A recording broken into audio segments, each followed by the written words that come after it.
Welcome to week 2 of the Friends with Family 4-week complimentary masterclass. Last week, we explored the most common causes of disconnection. We also identified what it means to be connected. To recap, connection is when we demonstrate that we understand how the other person feels about their experiences. In this week, week 2, discussing difficult drama, we'll gain the skill to identify and maneuver around difficult drama. I'll share an exercise to practice managing your emotions to set you up for success before entering a conversation that is going to be difficult. I'll also share a technique that redirects topics while you're in difficult conversations so you can avoid big, explosive arguments. As I said last week, this is all based on my own personal experiences with help from my own therapy and my own book readings. I'm not a therapist, and this is not therapy. So let's look at drama. Drama is the reason why we're disconnected with our family. So what is drama anyway?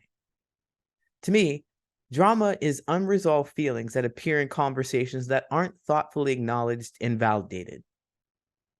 When drama is not thoughtfully acknowledged, or we ignore or tap dance around our feelings about the topic, we don't make an effort to demonstrate that we understand the feelings that show up.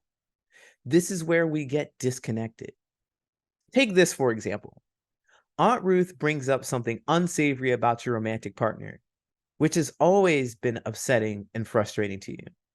The tone she uses is condescending, and it feels like she just means harm. You know it, and you feel it in your body. You feel anger, and you snap back. You're feeling disrespected, and you want your Aunt Ruth to know it. You say something that's hurtful. You raise your voice, and before you know it, you're locked in a screaming match. And all of your efforts to maintain peace with your family had just gone down the drain. It's easy to say, shame on you, Aunt Ruth, because you brought up the drama. It's not even any of her business. But here's the thing. Aunt Ruth is going to be dramatic. It's likely she's been like that for her entire life. She says hurtful things and pokes at other people's pain. She's excited to throw drama in your face. Now, if you have a family member like that, it makes it hard to even want to share space with them. They don't provide you a safe and loving space. That's what we expect from our family members too. So what do? Maybe you stay away from the family for years. Maybe you avoid confrontation with them. Maybe you find community outside of your family, but you might still long to be connected with your family. And I want to share with you that you can.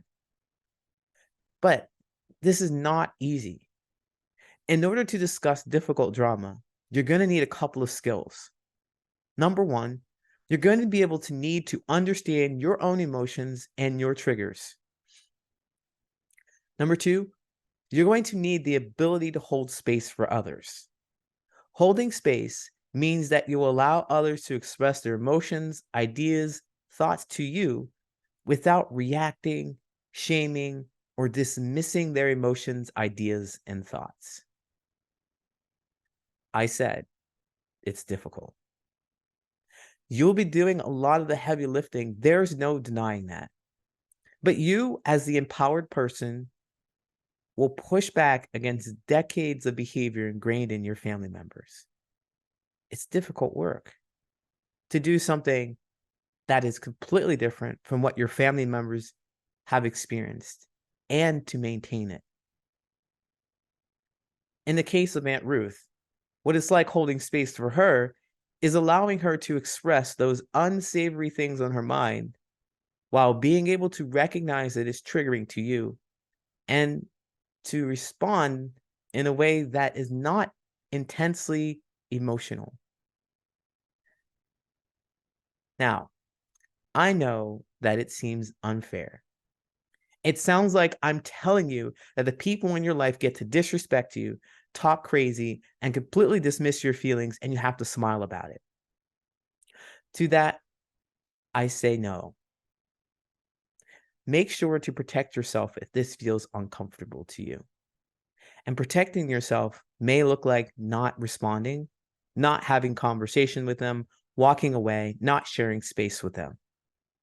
I'd like to present to you this new idea of realizing that perhaps it's only disrespectful if you believe that their drama is about you, if you believe in their words that they have merit. Imagine that this drama has been a pattern of behavior that's continued within your family before you're even born. It's not about you, it's just what's always been done. But now you may be empowered with new tools to help resolve this drama. It's difficult work, and I'm always advocating for you to protect your own mental health first. So if it gets overwhelming, breathe, move away, do what you need to feel safe. So let's talk about what you need to know before you discuss difficult drama. As I mentioned, you're going to have to understand your emotions and your triggers. So, to understand your emotions and your triggers, you have to spend time learning about yourself. This is the work you do before you even get to the conversation. The most popular methods of understanding yourself are journaling and meditation. These are tools that will really help you understand the inner dialogue within yourself. With meditation, you'll need to spend at least 15 minutes a day connecting with yourself. Do a body scan to familiarize yourself with the sensations in your body when you're at peace. This is going to help you become centered and gives you a point of reference for other emotions. You'll know what peace and calm feels like. With practice, you'll be able to feel even when a little bit of anger, a little bit of sadness, or a little bit of fear enters your body, enters your space. You'll notice it and be in control of the response to the emotions. So what that means for you is that you'll be less impacted by the words of someone else, including Aunt Ruth. When someone raises their voice at you, you'll be less likely to yell. You'll be less likely to be triggered because you are calm and centered. One thing that I also recommend is that you revisit a situation in which you become angry and see if you can find the trigger for that anger. What happened? Where were you? What was said? See if you can discover why you were so upset. Take the situation with Aunt Ruth again. Ask yourself, what happened? Well, she started talking badly about my partner. Okay. Why were you upset? Well, it upset me because I care for my romantic partner and I don't want people to say mean things about them. If I allow my family to say hurtful things about my partner, it means that I don't love my partner. I have to defend them. Great. We have uncovered the trigger. But let me ask you, why is it important to respond the way you do? Is that a demonstration of love to your partner? I'd ask you to consider why Aunt Ruth's thoughts are so important and carry so much weight. Why? Objectively, I doubt that your Aunt Ruth's opinion of your relationship will ruin it. She's not even a part of it. So her thoughts, feelings, and ideas only impact your relationship if you allow it. Before discussing difficult drama, remember that you are the empowered person. You have ability to think and to rationally respond. Remember that you only give their opinions power. They have no power unless you believe in what they say. You will only feel attacked if you believe what they think about you matters so much that you must change their thoughts. I'm here to tell you that it's a losing game. You can't change anyone's thoughts and feelings. Their life is their own, their thoughts and feelings belong to them, and you cannot change that. It's the same with you. This is your life. Here's a mantra to help you stay grounded in knowing that you control your own life. My life is my own. I'm exploring and learning what it means to be me. Since I am the only one who can be me, I am the only person's opinions of me that influences my life.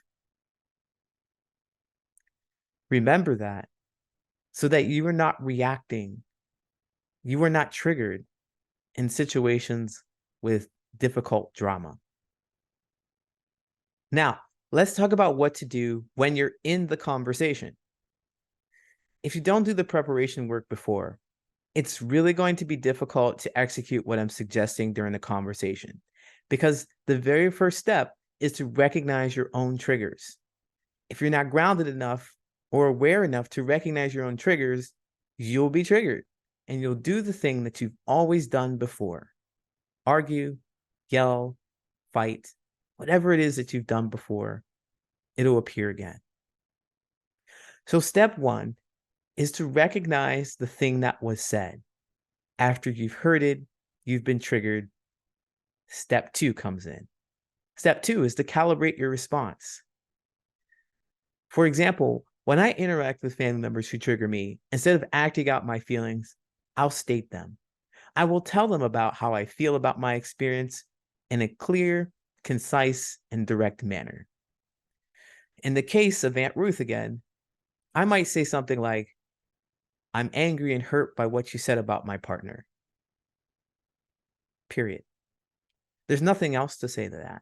There's no need to yell, to say hurtful things back. You just fall into the pattern of behaviors that's been a part of your family for years. This is indeed difficult work to be able to manage your emotions and be able to convey them clearly and concisely. And again, I know it might feel unfair because you are the only one who is doing it. I know you're working very hard to hold space for other people while putting aside your emotions. It's difficult, but doable. I will not deny that. It's difficult, but it is so doable.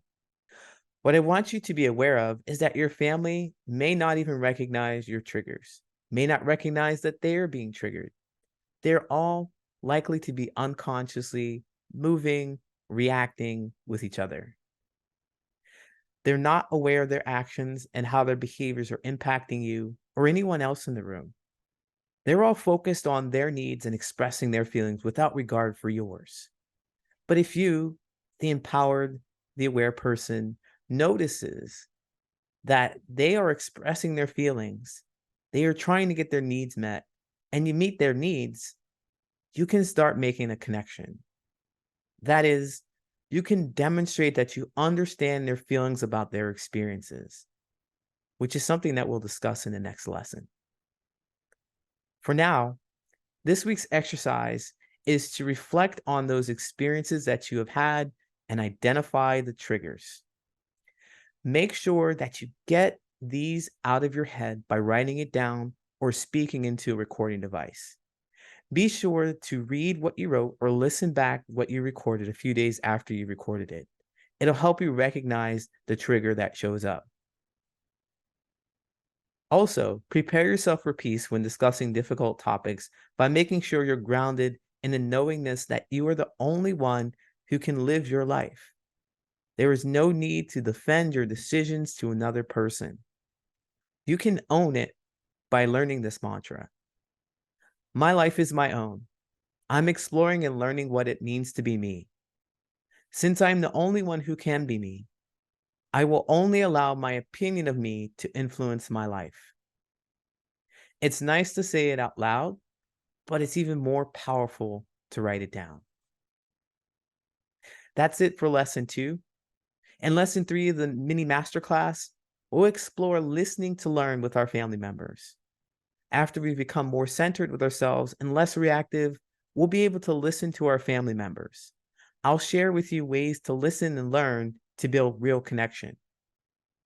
And don't forget, if you have any questions, comments, or want additional support with this week's exercise, come to the Q&A this Saturday at 6 p.m. Central Daylight Time. I'll be live streaming and taking your questions. Also, if you have any questions and can't be there, feel free to email me at patternsofpossibility@gmail.com, and I'll answer your questions during the live stream. I'll see you next time.